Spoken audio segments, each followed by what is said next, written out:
ನಾವು ಜಲ್ದಿ ಹೇಳುವುದಿಲ್ಲ. ಕುಂಭಕರ್ಣರು ನಮಗೆ ಬಂದು ಹಾಕಿ ಒದ್ದಾಗನೇ ನಾವು ಹೇಳೋರು. ಯಾಕಂದ್ರೆ ನಮಗದು ಧರ್ಮ ದೇಶ ಯಾವಾಗ ಗುರ್ತಾಗೋದು ಅಂದರೆ ಇಂಥ ಘಟನೆಗಳನ್ನು ಇವತ್ತೇನು ಮಾಡೋದಿಲ್ಲ. ಕರ್ನಾಟಕದಲ್ಲಿ ಏನು ಹೇಳ್ತಾರಪ್ಪ ನಮ್ಮ ಗುರುಗಳು, ಯಾರು ಬಸವಣ್ಣನ ತಗೊಂಡು ಬಸವಣ್ಣ ಪೇಟೆಂಟ್ ತೊಗೊಂಡು ನನಗೆ ಮಾಡ್ತಾರೆ ಕೆಲವು ಮಂದಿ. ಅವ್ರು ಯಾರು ಸ್ವಾಮಿಗಳು, ಅವ್ರು ಮಾರಿ ನೋಡಿದ್ರೆ ಒಬ್ಬ ಸ್ವಾಮಿದು ಮಾರಿ ನೋಡಿದ್ರೆ ಆಯತ್ತು ಇಲ್ಲ ಕಮಾನಿ ಹೆಂಗೆ ಅದಾನ ನೋಡ್ರಿ ನೀವು. ಅವ್ನು ತೆಗೆದು ಹೆಸರು ಹಾಕಿಬಿಟ್ರೆ ಅವನಿಗೆ ಕಮಾನಿ ಹೆಂಗೆ ಕಾಣಿಸ್ತಾನ. ಅವ ಹೇಳ್ತಾನ ಲಕ್ಷ್ಮೀ ಪೂಜೆ ಯಾಕೆ ಮಾಡಬೇಕು, ಗಣಪತಿಯ ಪೂಜೆ ಯಾಕೆ ಮಾಡಬೇಕು. ಇನ್ನೊಬ್ಬ ಸ್ವಾಮಿ ಹೇಳ್ತಾನ ವೀರಭದ್ರ ಗಿಡ್ಡನವನ್ನು ಯಾಕೆ ನಾವು ಪೂಜೆ ಮಾಡಬೇಕು. ಮತ್ತು ಇನ್ನೊಂದು ಧರ್ಮವನ್ನು ಹೊಗಳ್ತಾರೆ, ಇಸ್ಲಾಂ ಅಂದರೆ ಶಾಂತಿ,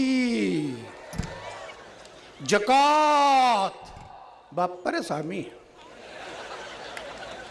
ಇನ್ನೊಬ್ಬ ಸ್ವಾಮಿ ಇಸ್ಲಾಂ ಮತ್ತು ಲಿಂಗಾಯತ ಸಮಾನ ಇದೆ.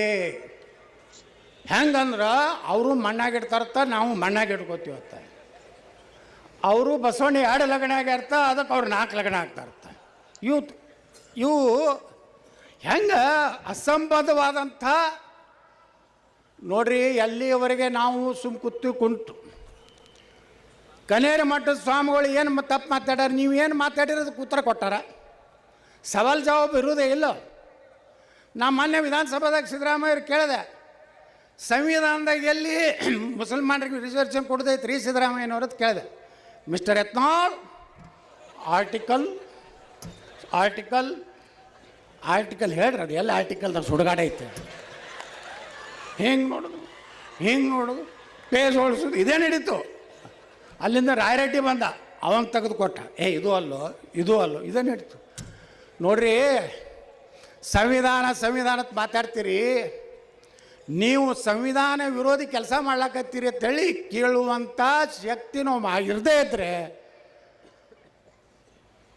ಈ ದೇಶದ ಹಿಂದೂಗಳಿಗೆ ನ್ಯಾಯ ಸಿಗಲಿಕ್ಕೆ ಸಾಧ್ಯ ಇಲ್ಲ. ನೋಡ್ರಿ, ಅವತ್ತು ನಾವು ಬೈಲಾಕ ಚಾಲೂ ಮಾಡಿದ್ವಿ. ಮೊದಲು ಗುರುಗಳು ಪ್ರಾರಂಭ ಮಾಡಿದ್ರು, ನಾನು ಬಾಯಿಗೆ ಬಂದಂಗೆ ಆ ಸ್ವಾಮಿಗಳಿಗೆ ಬೈಲಾಕತ್ತೆ. ಇಲ್ಲಿ ಕ್ಯಾವಿ ಹಾಕಿ ಹಾಕೊಂಡ್ರಪ್ಪ, ಸನಾತನ ಇದು. ಕ್ಯಾವಿ ಹಾಕೊಂಡು ಹೆಸರು ಹಾಕೊಂಡು ಅಡ್ಡಾಡ್ರಲ್ಲ, ಅದೇನು ಇದು ಹಿಡ್ಕೊಂಡು ಅಡ್ಡಾಡ್ತಾರಲ್ಲ ಪಕ್ಕೀರರು. ಹಾಂ ಪಕ್ಕೀರ್ರಾಗರಿ ಒಂದು ಯಾವ್ದು ನವಿಲಿಂದು ಗರಿ ಬಡ್ಕೋತ ಅಡ್ಡಾಡ್ರಪ್ಪ. ನೀವು ನಮ್ದ್ರಾಗ ಯಾಕೆ ಅವತ್ತು ನೀಡೋದು ಒಬ್ಬ ಸ್ವಾಮಿಯರು ಮಾತಾಡೋಣನ್ರಿ. ಅವ ಎಲ್ಲಿ ಅದಾನವ ನಿಜಗುಣಾನಂದ, ಎಲ್ಲರ ಕ್ವಾಯಿಂಕಂದಾನ. ಇನ್ನೊಬ್ಬ ಅವ ಶಾನೆಹಳ್ಳಿ, ಎಲ್ಲರ ಕ್ವಾಯಿಂಕಂದಾನ. ಈ ನಮ್ಮಲ್ಲಿ ಒಂದು ಕೆಟ್ಟ ಚಟ ಐತ್ರಿ ಗುರುಗಳ. ಗೌಡ್ರ ಬುದ್ಧಿ ಹೇಳೋರು ಭಾಳ ಶಾಣೆ, ನಮ್ಮ ಸುತ್ತಮುತ್ತಿದ್ದವರು. ಗೌಡ್ರ ರಾಡ್ಯಾಗ ಯಾಕೆ ಕಲ್ಲು ಹೋಗೋದು, ಮನೆ ಕೆಸರು ಮಾಡ್ಕೋತೀವಿ ಬಾಪ್ಪಾರ ಮಕ್ಳು. ಇದು ಕೆಲಸ ಮಾಡಲಾರ್ದವ್ರು. ನನ್ನ ತತ್ವ ಏನಂದ್ರೆ, ರಾಡ್ಯಾಗ ಹಾಕಿ ಕೆಸರಾಗಿ ಬೀಳಿ ಗಟ್ರಾಗಿ ಬೀಳಿ ತಿರುಗಾಡಿ ಹೊಡೆದು ಮೆತ್ತಗೆ ಮಾಡಿ ಗಂಗಾ ನದಿ ಒಳಗೆ ಜಳಕ ಮಾಡಿರಿ, ಎಲ್ಲ ಸುದ್ದಾಗಿಬಿಡ್ತಾರೆ.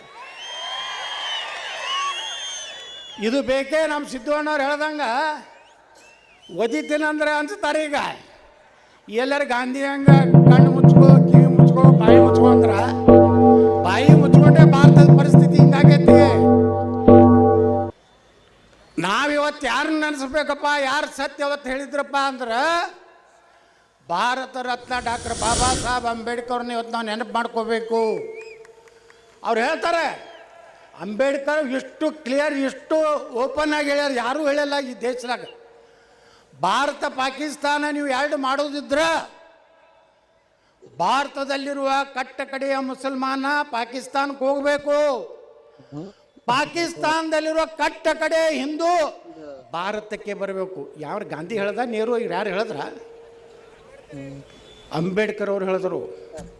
ಅವ್ರ ಮುಂದೆ ಏನು ಬರೀತಾರೆ ಗುರ್ತತನೋ, ಎಲ್ಲಿವರೆಗೆ ಇಸ್ಲಾಂ ಅನ್ನುವಂಥ ಧರ್ಮದಲ್ಲಿ ಸಹೋದರತ್ವ ಇಲ್ಲ, ಮತ್ತೊಂದು ಧರ್ಮದವ್ರನ್ನ ಅವರೆಂದೂ ಒಪ್ಪುವುದಿಲ್ಲ, ಮತ್ತೊಂದು ಧರ್ಮದವ್ರನ್ನ ಅಣ್ಣತಮ್ಮರ ತಿಳ್ಕೋದಿಲ್ಲ.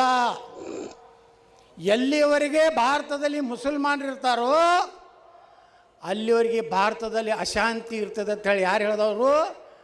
ಭಾರತ ರತ್ನ ಡಾಕ್ಟರ್ ಬಾಬಾ ಸಾಹೇಬ್ ಅಂಬೇಡ್ಕರ್. ಇವತ್ತೇನು ನಡೆದೈತೆ ನಮ್ಮ ದೇಶನಾಗ? ಶಿವಾಜಿ ಮಹಾರಾಜರ ಮೆರವಣಿಗೆ, ಮಕ್ಕಳು 200 ಮಂದಿ ಒಳಗೆ ಕುಂಡಿರ್ತಾರೆ.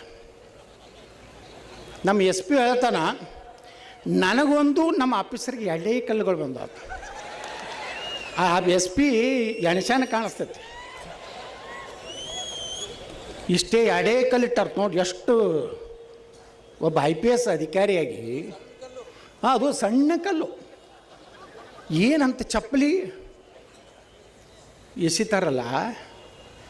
ಆ 200 ಮಂದಿ ಅದಕ್ಕೆ ಕೂತಿದ್ರಪ್ಪ. ನಮ್ಮ ಮೆರವಣಿಗೆ ಬರ್ತೈತೆ ಅಂದರೆ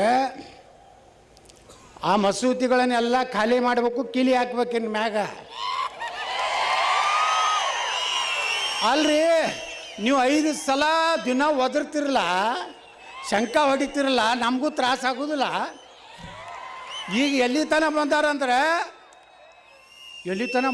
ಆ ಗಂಟಿ ಶಬ್ದ ಕೇಳೋದಾಗೋದಿಲ್ಲ. ತೊಬ್ಬ ಕಂಪ್ಲೇಂಟ್ ಕೊಟ್ಟಾನ ಮೊನ್ನೆ. ನೀವು ವಿಚಾರ ಮಾಡಿರಿ.